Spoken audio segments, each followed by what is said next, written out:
far as smartphones go, this is as generic as a big screen smartphone will get in 2024. There is nothing that realistically sets this apart from any other sort of base, sort of mid-level phone that you can find in this year. But that is not the whole story. The Galaxy S24 Plus, for most people, will be the sensible choice to get out of the entire Galaxy S24 range. In our review of the S24 Plus, we take a look at why that is. Daniel here from SamMobile TV. This is our full review of the Galaxy S24 Plus. This video is brought to you by Thinborn.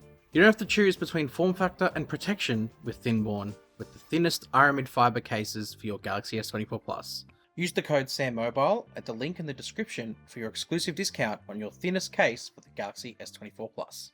Thank you to Thinborn for sponsoring this video. So in my review last week of the Galaxy S24, I said that phone is most likely not for me. The S24 Plus kind of steps it up a little bit more because I would consider this as my smartphone, even though there's not really that much difference from the S24 to the S24 Plus. What we're going to look at this time is how the S24 Plus can suit a power user more than what the S24 could, and sort of highlight some of the things that you would use more likely in your day-to-day. Categories, of course, follow the same sort of path that we've been doing here on SamMobile TV. We're looking at the design and the display. We're going to look at the cameras, both in performance and also in its output. And then we're going to look at performance and software and sort of see how this package sort of wraps itself up. Starting with the design, the phone is big. I think for as big as they've made it, it's actually quite comfortable. Samsung have flattened out the frame here. You've got the aluminium frame, which is now a matte finish, which I really like. It's a much more consistent feel going from the back glass to the sides of the frame. Even though they're different materials, glass and metal, they feel the same. And I think that's a really nice touch that Samsung have done here to make it feel like a cohesive phone that's held in your hand. The thing too is that despite it being a big phone, the slim bezels that surround the display make it feel smaller because you're basically just holding all screen in your hand.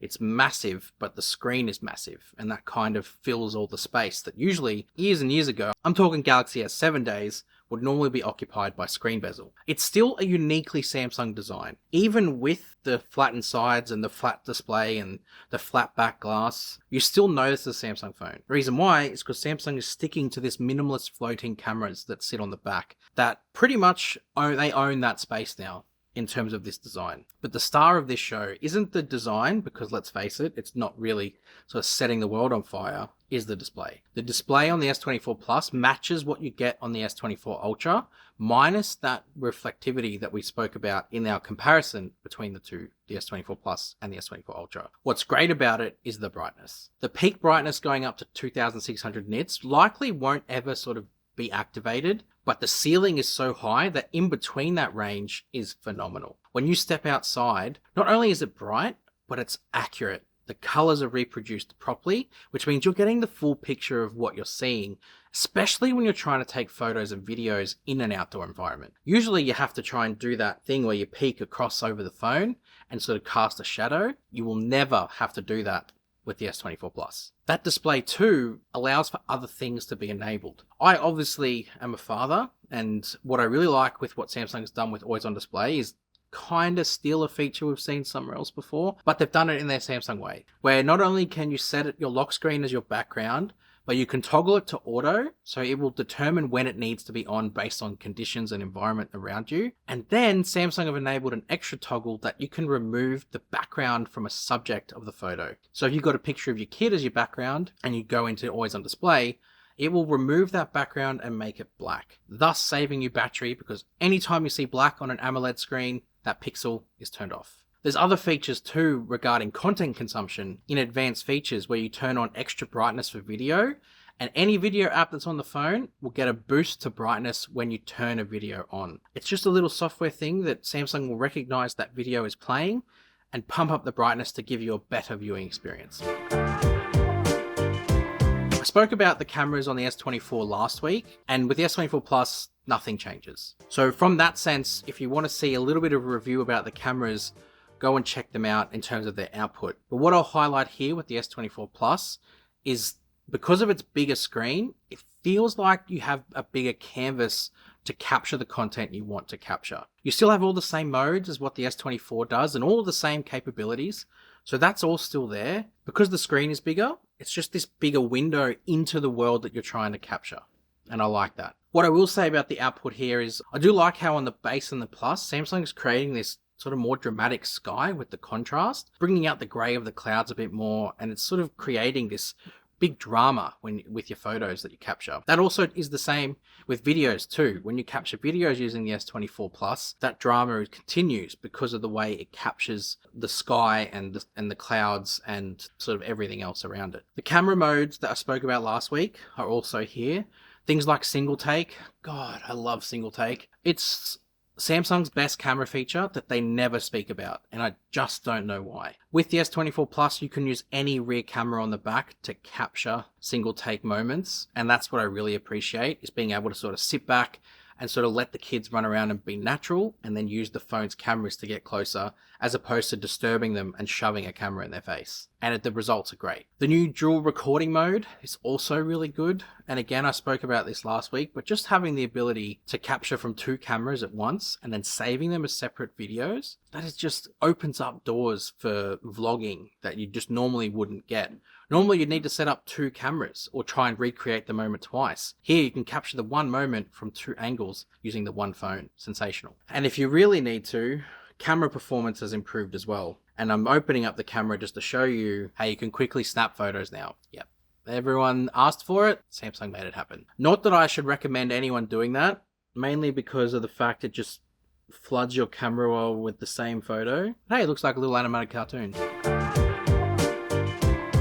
From a performance standpoint, you shouldn't be scared of the Exynos 2400. I really don't think you should. The Exynos 2400 is pretty much, I would say, from performance and day-to-day operation especially, you've got some parity there with the Snapdragon 8 Gen 3 for Galaxy.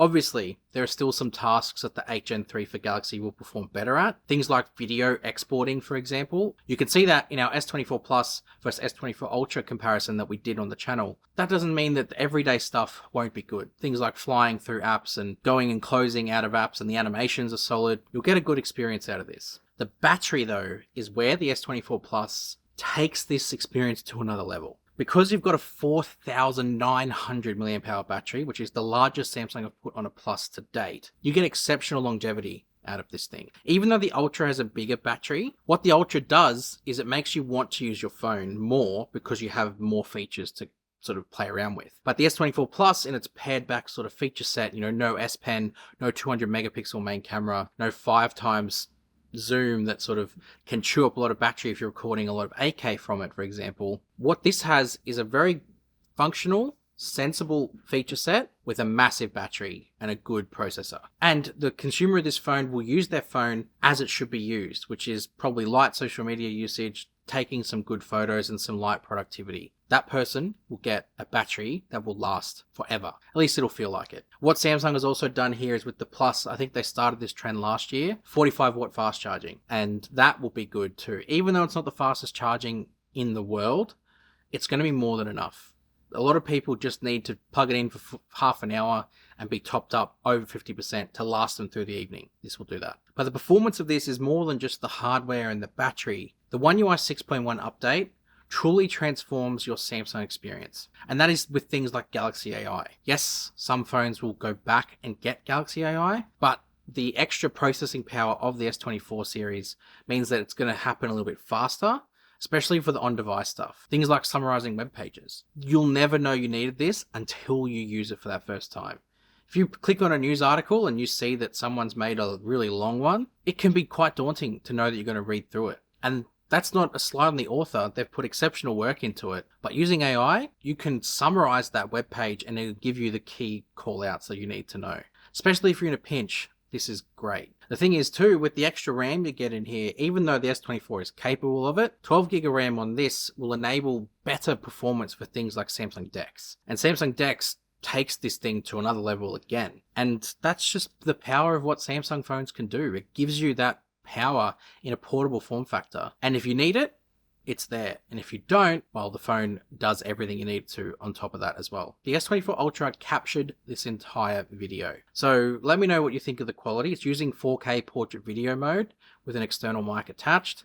Let me know what you think. Overall, as a package, the S24 Plus is exceptional. It's the perfect middle ground for someone who wants that performance and longevity with the battery, but also doesn't want to invest too heavily in terms of price tag into an ultra phone. It's got a lot about it. The cameras, they could be improved with hardware, but again, like I said last week, the person buying the S24 Plus is not someone who's there looking too heavily at cameras. If they need the extra camera innovation, that's where the Ultra exists for.